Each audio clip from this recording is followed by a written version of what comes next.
Friends, welcome to Prerana and Sadhana class. ఈరోజు క్లాస్లో భాగంగా రెండవ భాగమైనటువంటి చాళుక్యులు పశ్చిమ లేదా బాదామి చాళుక్యులు దక్షిణ పదాన్ని పరిపాలించిన గొప్ప పాలకుల్లో కర్ణాటకలోని బాదామి కేంద్రంగా పరిపాలించిన చాళుక్యులు ఒకరు. వీరిని బాదామి చాళుక్యులు లేదా పశ్చిమ చాళుక్యులు అని అంటారు. వీరు 7వ శతాబ్దం నుంచి 8వ శతాబ్దం వరకు తొలి వరకు పరిపాలించారు. వీరిలో రెండవ పులకేశి సుప్రసిద్ధుడు. రెండవ పులకేశి వీరినే పశ్చిమ చాళుక్యులు అని వర్ణిస్తారు. అయితే మరి చాళుక్యులో మొత్తం 3 శాఖలు వారున్నారు. బాదామి చాళుక్యులు, వీరిని వాతాపి అంటారు. అదేవిధంగా పశ్చిమ చాళుక్యులు అంటారు. రెండవ వారు కళ్యాణి చాళుక్యులు, మూడవ వారు వేంగి చాళుక్యులు. వీరు కాంచీపురం కేంద్రంగా పరిపాలించిన పల్లవులకు, స్థానేశ్వరం కేంద్రంగా పరిపాలించిన పుష్యభూతి వంశస్థులకు సమకాలికులు. కాంచీపురం కేంద్రంగా చేసుకున్న పల్లవులకు, స్థానేశ్వరం కేంద్రంగా చేసుకున్న పుష్యభూతి వంశస్థులకు వీరు సమకాలికులు, అంటే అదే టైం వాళ్ళు అని అర్థం. బాదామి చాళుక్యులు హర్షవర్ధనుని నర్మదా తీరంలో ఓడించిన గొప్ప బాదామి చాళుక్య రాజైన రెండవ పులకేశి మహాపరాక్రమవంతుడు. ఈ 3 శాఖల వారు కన్నడ, తమిళ, తెలుగు ప్రాంతాలను క్రీస్తు శకము 6 నుంచి 10వ శతాబ్దం వరకు పరిపాలించారు. స్వతంత్ర బాదామి చాళుక్య రాజ్య స్థాపకుడు జయసింహుడు. ఇతడు మహాపరాక్రమవంతుడు. జయసింహుడు చాలా పరాక్రమవంతుడు. వీరు వింధ్యా పర్వతాలకు, కృష్ణా నదికి మధ్య గల భూభాగాలను పరిపాలించి శాశ్వత కీర్తి గడించారు. జయసింహుడి అనంతరం అతని కుమారుడైన రణరాగుడు ఇతడి అనంతరం పరిపాలించిన బాదామి చాళుక్య రాజుల్లో మొదటి పులకేశి రణరాణి కుమారుడు. అయితే 535 నుంచి 566 వరకు రాజ్యపాలన చేశాడు. బాదామి పట్టణం ఇతని రాజధాని. ఇతని వారసుడే కీర్తివర్మ. ఇతడు మహారాజు అనే బిరుదు ధరించాడు. ఇతడు నలవాడి, కర్నూలు, బళ్ళారి పాలకులను, బనవాసి, కదంబులను ఓడించాడు. ఇతని కుమారుడైన రెండవ పులకేశి, అంటే మొదటి పులకేశి వాళ్ళ కొడుకే కీర్తివర్మ. కీర్తివర్మ కొడుకు రెండవ పులకేశి. బాలుడైనందున సోదరుడు మంగళేశుడు రాజ్య వ్యవహారాలు నిర్వహించాడు. ఇతడు కాలచూరులను ఓడించి రేవతి ద్వీపాన్ని ఆక్రమించాడు. క్రీస్తు శకము 609లో రెండవ పులకేశి సింహాసనానికి వచ్చాడు. రెండవ పులకేశి క్రీస్తు శకము 609, 642. యాక్చువల్గా దీన్ని బాదామి చాళుక్య రాజ్యస్థాపకుడేమో జయసింహుడు, ఇందులో గొప్పవాడేమో రెండవ పులకేశి. రెండవ పులకేశి బాదామి చాళుక్య రాజుల్లోనే కాకుండా దక్షిణ పదాన్ని పరిపాలించిన రాజుల్లోకెల్లా అగ్రగణ్యుడు. ఇతడు పరిపాలించిన 31 సంవత్సరాల కాలం దక్షిణ పద చరిత్రలో ఒక మహోన్నత ఘట్టం. ఇతడు సింహాసనం కోసం జరిగిన అంతర్యుద్ధంలో మంగళేశుణ్ణి ఓడించి రాజ్యాన్ని చేజిక్కించుకున్నాడు. ఈ అంతర్యుద్ధం వల్ల బాదామి రాజ్యం బలహీనమైంది. ప్రజల్లో అవిశ్వాసం పెరిగింది.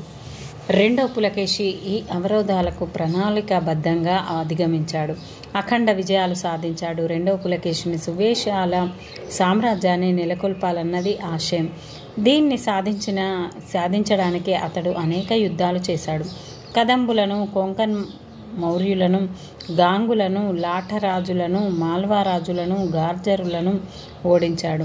కళింగపై దండెత్తి వారి రాజధాని పింతపురాన్ని ఆక్రమించాడు. దీన్ని అతని సోదరుడైన కుబ్జ విష్ణువర్ధనునికి అప్పగించాడు. ఏదాన్ని కళింగపై దాడి చేసి రాజధాని పిస్తపురాన్ని దాన్ని విష్ణువర్ధనునికి ఇచ్చాడు. పల్లవ రాజైన మహేంద్రవర్మతో యుద్ధం చేసి విజయం సాధించాడు. వేంగి ప్రాంతాన్ని ఆక్రమించాడు. తూర్పు చాళుక్య శాఖ వారికి వేంగి రాజధానిగా మారింది. పుష్యభూతి వంశ రాజైన హర్షవర్ధనుడు దక్షిణాపదంపై దండెత్తిరాగా అతని సేనలను రెండవ పులకేశి నర్మదా తీరంలో ఓడించాడు. పరమేశ్వర అనే బిరుదు ఇతనికి ఉంది. రెండవ పులకేశి సామ్రాజ్యం నర్మదా నుంచి ఉత్తరం, దక్షిణంలో పలార్ వరకు విస్తరించింది. క్రీస్తు శకము 639వ సంవత్సరంలో దక్షిణాపదాన్ని పర్యటించిన చైనా బాటసారి హుయాన్సాంగ్ చాళుక్య పల్లవ రాజ్యాలలో పర్యటించారు. రెండవ పులకేశి రాజ్యం సిరి సంపదలతో తులతూగుతున్నదని, అతడు మహాపరాక్రమశీలి అని అదేవిధంగా భారీ సురక్షిత సైన్యాలను పోషించాడని, సమర్థుడైన పరిపాలనావేత్తయని పేర్కొన్నాడు. పర్షియా రాయబారిని పర్షియా రాజు రెండవ ఖుస్రో బాదామికి పంపాడు. రెండవ పులకేషి వారసులు. రెండవ పులకేషి చివరి రోజులు దుఃఖ వాతావరణంలో ముగిశాయి. పల్లవ రాజైన మణిమంగళం యుద్ధంలో నరసింహవర్మ చేతిలో పరాజయం పొంది మరణించాడు.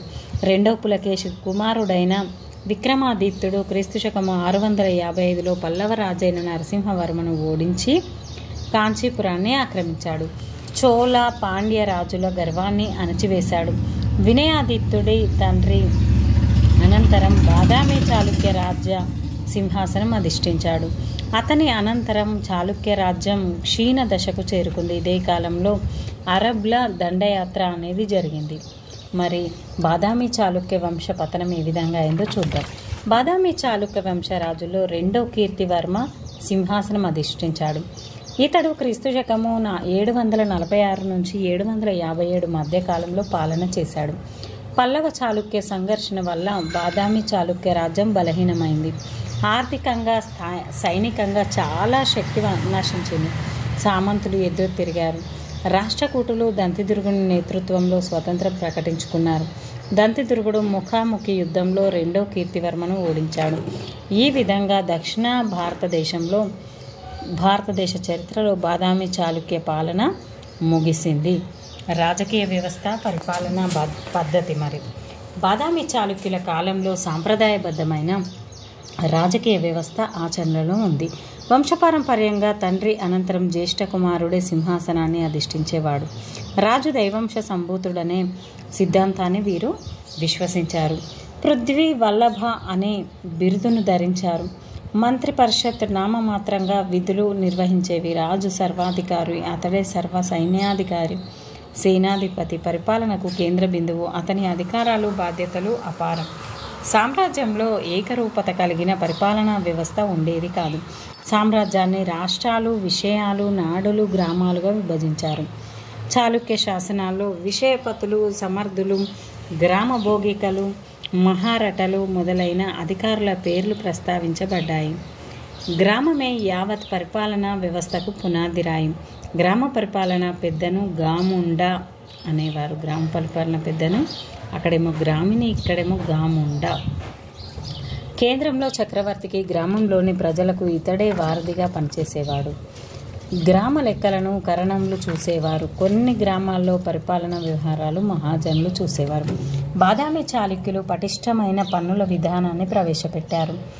అయితే ఇంటి యజమానులు ఇంటి పన్ను చెల్లించేవారు. స్థలాలపై కూడా పన్ను విధించారు. వ్యవసాయదారుల నుంచి భూమి శిస్తు వసూలు చేసేవారు. భూమి శిస్తే ప్రభుత్వ కోశాగారానికి ప్రధాన ఆధారం. పండుగలపై, ఉప్పు, కోటారాలపై, సంతానం లేని వారిపై పన్నులు వసూలు చేశారు. చేతి వృత్తులపై, అంగళ్ళపై కూడా పన్నులు, సుంకాలు వసూలు చేశారు. మొత్తం మీద పన్నుల భారం అధికంగా ఉండేదని సమకాలీన రచనల వల్ల తెలుస్తుంది. చాళుక్యులు సమర్థవంతమైన భారీ సేనలను పోషించారు. రెండవ పులకేషి హర్షవర్ధన్పై సాధించిన విజయాలకు చాళుక్యుల సైనిక శక్తి చక్కని నిదర్శనం. వీరి కాలంలో ప్రధాన రేవుపట్నం ఏంటంటే రేవతి ద్వీపం. ఎవరి దాంట్లో? బాదామి చాళుక్యులు లేదా వాతాపి చాళుక్యుల టైంలో. సామాజిక జీవనం. చాళుక్యుల కాలంలో సామాజిక వ్యవస్థ నియమబద్ధమైన ఆచార వ్యవహారాలపై ఆధారపడి ఉంది. హుయాన్సాంగ్ ప్రకారం ప్రజలు కొత్త విషయాలను నేర్చుకునే అభిలాష ఉన్నవారు. ఈ కాలానికి చెందిన శాసనాలు. ఈ బ్రాహ్మణులు 14 రకాల విద్యల్లో పాండిత్యం గలవారు. శాసనాల్లోని సమాచారం ప్రకారం ఆ రోజుల్లో బాదామిలో విజ్ఞాన శాస్త్రాల అధ్యయనానికై ఒక ప్రత్యేక కేంద్రం ఉన్నట్లు తెలుస్తుంది. చతుర్వేదాల్లో 6 అంగాల్లో పురాణ, మీమాంస, న్యాయ, ధర్మశాస్త్రాల్లో జ్ఞాన సముపార్జన ఉండేది. మరి మత పరిస్థితులు ఏ విధంగా ఉండేవంటే, చాళుక్యుల్లో తొలితరం వారు సాంప్రదాయ హిందూ మతాన్నే ఆదరించి ఆచరించారు.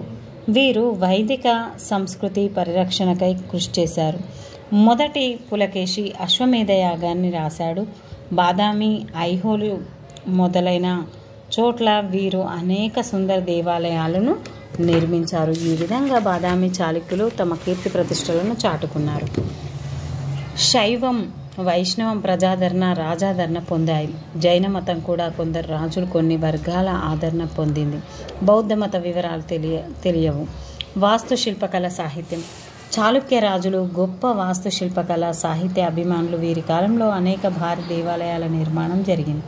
రాజుల పోషణలో వాస్తుశిల్పులు సుందరమైన భారీ దేవాలయాలను బాదామి, ఐహోలు, పట్టడకల్, అలంపూర్ మొదలైన ప్రదేశాల్లో నిర్మించారు. దేవాలయం గుడి సామాజిక సాంస్కృతిక కార్యకలాపాలను కేంద్రమైంది. ఇక్కడ నిర్మించిన దేవాలయాల్లోని స్తంభాలు, విగ్రహాలు ఆనాటి శిల్పులు చాతుర్యానికి శిల్పకళా వైభవానికి నిదర్శనం. వీరి శిల్పకళా రీతులనే చాళుక్య శిల్పకళా రీతి అని వర్ణించారు. చాళుక్యుల పోషణలో కన్నడ, తెలుగు, సంస్కృత భాషలు విశేష పురోగతి సాధించాయి. వీరి కాలం నాటి శాసనాలు చాలా వరకు కన్నడ భాషలో ఉన్నాయి. దేశీ భాషలో కొన్ని శాసనాలు ఉన్నాయి. ఈ రకంగా చాళుక్యులు దక్షిణాపద రాజకీయ చరిత్రలోనే కాకుండా సాహిత్య సాంస్కృతిక చరిత్రలో ప్రత్యేక స్థానాన్ని, గౌరవాన్ని పొందారు. ఆ తర్వాత వచ్చిన వాళ్ళే కళ్యాణి చాళుక్యులు. వారి గురించి నెక్స్ట్ క్లాస్లో చూద్దాం friends. Okay friends, thank you. Please like, share, subscribe my channel.